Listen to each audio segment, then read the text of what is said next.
Good motherfucking evening, y'all. Welcome back to another episode of Talkin' S. Technically, it's a new season, however you want to call it, whatever. At this point, we're on episode 19 or 20.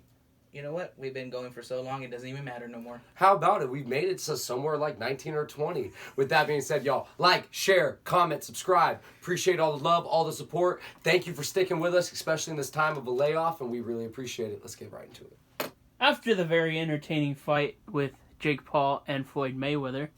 It was Logan Paul. Oh, yeah. Yeah, but it's all good. Continue. He kicked both their asses in like a 2-week span anyways, but... Dream matches. Go for the Paul brothers. Wait, this is talking speed, right? We have 30 seconds? Yes. Okay, so with that being said, I have no dream matches. Fuck the Paul brothers. But how about this? Nate Diaz and Nick Diaz versus Jake and Logan Paul on the same fucking night. Come on now, who the fuck wouldn't buy that shit? I'll tell you right now, I fucking would. You? Dude, I was gonna say something stupid like McGregor. Hey, I don't have to go the full 30 seconds. That's all I gotta say. Any true fight fan hears the Diaz brothers. Really, any casual fight fan hears the Diaz brothers. Christian, and the Jake Paul you brothers. really killed the vibe right now. God, Christian, I was actually excited. Go. God, I hate you, Christian. What you thinking, Manny? I was gonna say some stupid shit like McGregor, but I'm sold on the Diaz. Isn't that awesome? Yes. Let's fucking do it. How about it? I mean, one's banned from the UFC. Let's bring him back in. Well, actually, so Nick Diaz is actually supposed to be returning in September against Robbie Lawler at UFC 266. How about that? I guess I'm coming over. Yeah, of course. Oh, dude, I love the Diaz brothers. Them boys are warriors. Next talking speed. All right, surprise. You guys are making a top 30 list on the NFL. Top 30 players overall. Linemen, everyone. If you want to include a kicker or a punter, go right ahead. Hashtag punters are people too. Hashtag only punter I care about, Pat McAfee. All right. So, name someone that's not going to be on the top 30 list, but is good enough to be a top 10 player. Ooh. Nick, go first. Lamar Jackson. Lamar Jackson will not be on my top 30 list. I'm more than positive about that. I'm not completely sold on him as a quarterback yet. As an athlete and as a professional football player, he's the shit. I guess I sound kind of dumb saying not sold him on the quarterback in term because he's won, but he hasn't done it in the big games. He hasn't done the playoffs yet. And granted, I don't think the Ravens have put a bunch of good receiving talent around him, and I don't think their offense is necessarily the most potent offense. But Lamar Jackson will not be in my top 30 list, even though I respect the fuck out of Lamar Jackson. Manny? Doesn't sound like you respect him. My guy is going to be a guy that was injured last year, and Mike Davis did a wonderful job replacing him. It's Christian McCaffrey. He might be the heart and soul of the Carolina Panthers and the franchise picture, right? But I think he's going to get hurt again. He's overpaid at this point in time. Wait. So predicting... I'm sorry. Let me let you finish your point. I'm sorry. You got to give him a few extra seconds for letting me Go finish. ahead. You guys. Nah, fuck that. How the hell? Just because you're predicting he's going to get hurt again and he's overpaid? Bro, Christian McCaffrey was the best do-it-all running back that we've seen since Le'Veon Bell 4 fucking years ago. On top of that, Christian McCaffrey was 1,000 fucking running back. Are you kidding me? 1,000 receiving and 1,000 rushing? Boy had 100 fucking catches out of the backfield and still rushed for 1,000 yards. Literally, without Christian McCaffrey, that Carolina Panthers offense is like one-trick pony. And now, with Sam fucking Darnold, Robbie Anderson, and that receiving core that they have built up over free agency, they're going to be fucking potent as shit. Are you kidding me? Is exactly my point. They're going to be potent. And Mike Davis did a wonderful job when Christian McCaffrey wasn't there. He did a wonderful job, but he didn't do a Christian McCaffrey-esque job. He did close enough, Christian McCaffrey. Close enough? Get the fuck out of here. Yes, he was perfect for Teddy Bridgewater. He was a great dump-it-down running back. Yeah, what was the Carolina Panthers' record? What was the record when Christian McCaffrey was there? Yeah, but it was better, more positive. No, it is a fact. We can go look this up. I know for a fact that the Carolina Panthers had more wins with Christian McCaffrey under the back than as compared to someone else. All right, so if you're in Arizona, which I'm sure most of our listeners are in Arizona, hence the Arizona gang. Phoenix fucking Suns, baby. How about it? We made it to the NBA Finals. I was fucking wrong. I said they would probably make it to the Western Conference Finals. Manny was wrong too. How about it? But look it, bitch. They're in the NBA Finals, motherfucker. Let's fucking go! So with that being said, let's review Game 1 and let's talk about the future of the series. Mr. Manny, let's talk a little bit. What you thinking? Well, game one, the Suns have won game one in every series, so that's a great start. In the NBA Finals, the team that wins game one 72% of the time actually wins the NBA championship. Oh, hell yeah. I never even knew that stuff. Oh, yeah, no, I just learned that the other day. It's fantastic. And I believe in hocus pocus, so.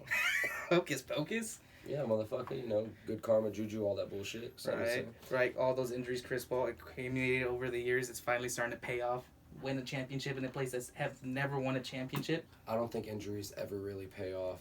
I don't care. Hey, shout out to Monty Williams, though. Monty Williams has been a fucking great pickup for us. You got to love the fact how Monty Williams has been as a team and meshing with our team as well here. So let's talk about the X's and O's a little bit. Situational basketball. Holy shit. The Milwaukee Bucks situational basketball is absolutely fucking garbage. Why were they defensively switching mid-plays and mid-drives? It makes no sense. It was absolutely garbage.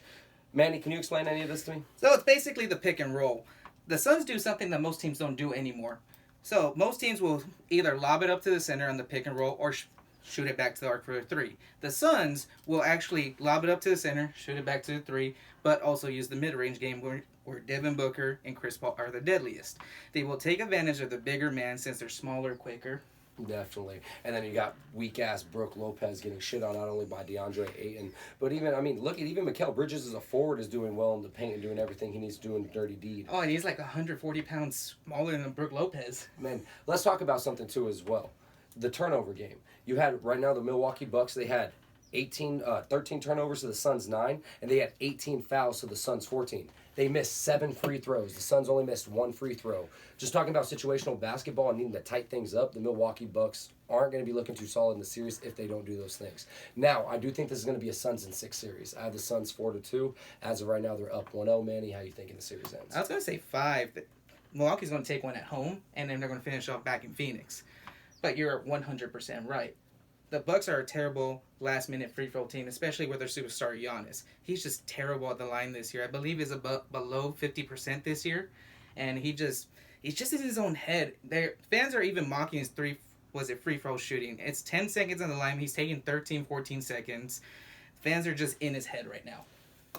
This upcoming Saturday, we have UFC 264 main event, Conor McGregor versus Dustin Poirier. But let's talk about a few prelim fights and the co-main event before we get into that. Nico Price versus Michel Pereira. Holy fuck, I'm excited about this fight, my man. Oh, you mean the dude that does backflips? Fucking Michel Pereira, the fucking wild man himself. If you remember anything about his Tristan Connolly fight, he literally gassed himself out doing backflips and cartwheels. He's a huge fucking welterweight, probably walks around at 205, 6'1", long reach, really stagnant. Black belt in jiu-jitsu here, and he's a really good striker as well. The last 2 fights he's had, he's 2-0 on a 2-0 streak against Chaos Williams and Zayon Falev. I'm probably mispronouncing that, but those Russian names always get me. Everybody, sir. Dude, he looked very calm, cool, calculated. I just couldn't believe who he was. Did no backflips, maybe a few cartwheels. It was insane, honestly, in his last fights. Do you really think he's going to stay calculated and poised in this fight? That's the best thing about this fight. Nico Price. If you know anything about Nico Price, himself is a wild man. You're talking about up-kick knockouts of James Vick. You're talking about a knockout for a side fist, hammer fist to Randy Brown. When he was on the bottom in his guard, it was absolutely insane. Nico Price's fight against Vicente Luque, top 3 fight of the year possibly. Nico Price is going to be the guy to get Michel Pereira back to his crazy-ass state and wild. I'm going to be completely honest with you. I have Nico Price by finish in this fight. I think Nico Price gets in his face. I think he fucks him up, and he can mix it up in terms of the takedown. Tristan Connolly, a 155-pounder who has dropped to 145 now, took Michel Pereira down. Granted, that was a gas Michel Pereira, but he took him down and controlled him on the ground. What do you think Nico Price, who's also a pretty fucking big welterweight, is going to do to him? I have Nico Price by finish. Let's say in the 3rd round here. All right, cool. For the next fight, how do you think Ryan Hall is going to fare after a 2-year layoff? Man, I think Ryan Hall, his style is predicated to do well after a layoff. He runs from a karate-bladed stance. He's very defensively sound. He doesn't get hit very often at all. Does a lot of Imanari rolls to looking to get into leg locks and 50-50 positions from the jiu-jitsu game. The thing about Ryan Hall is Ryan Hall really hasn't beaten anyone to me. He has a huge name and a huge cult following, but beating fucking Darren Elkins by decision and a washed-up-ass BJ Penn doesn't necessarily scream top contender to me. This is a make-or-break fight for him, quite frankly. Shout out to my boy Sufjan. Me and him were talking about this fight today. Ilie Topuria is his opponent. Ilie Topuria is an undefeated fighter. If I'm not mistaken, he's 10-0. He's a fucking killer, man. He beat Yusuf Zalal, and Yusuf Zalal is a hell of a fighter. He slowed the pace down. He's very good at controlling the pace of the fight himself. He's a black belt in jiu-jitsu as well. But when it comes to his power, man, the power in his hands that he possesses is insane. He stopped Damon Jackson starting off with a body shot. I like Ilia Topuria a lot, but I think this is a big step up in competition for him, even after the 2-year layoff with Ryan Hall. This is going to be the one toss-up fight that I really can't decide on. Like, the winner of this one has gone back and forth with me so much. I'm going to take Ryan Hall in this. Ryan Hall is a 185 underdog. I think that's a smart bet. And I think if there is any live dog on this card, that's the livest dog on this card for sure. So personally, I'm going to take Ryan Hall. I wonder if he gets it done by decision, but there is a possibility he gets it done by submission. All right, to be completely honest with you, of all fights that I'm most excited for, this is the one I'm easily the most excited for. Really? Easily. Gilbert Burns versus fucking Wonderboy. This is a style matchup from hell. This is that old school mixed martial arts style matchup. You have Gilbert Burns, crazy ace on the ground in grappling and jiu-jitsu. And then you have Wonderboy Thompson, the best striker in the welterweight division, if you ask me. Karate ace as well. You have someone like Wonderboy who has really great takedown defense. It's hard to get him to the floor. Ever since he fought Matt Brown, if I'm not mistaken, he has stuffed 16 of 19 takedowns. 2 of those takedowns have come from Tyron Woodley in championship fights, and he's only let up a 6% of ground control time in that whole span. Wonderboy, best striker in the welterweight division. Pieced up Vicente Luque, pieced up Jeff Neal. People forget that he beat the shit out of Jorge Masvidal. Maybe not beat the shit out of him, but definitely pieced him up. 30-26 on one scorecard as well. Then you have Gilbert Burns on the other side. Knocked out a legend in Damian Maia, of course. He 5-rounded Tyron Woodley and beat him really bad, of course.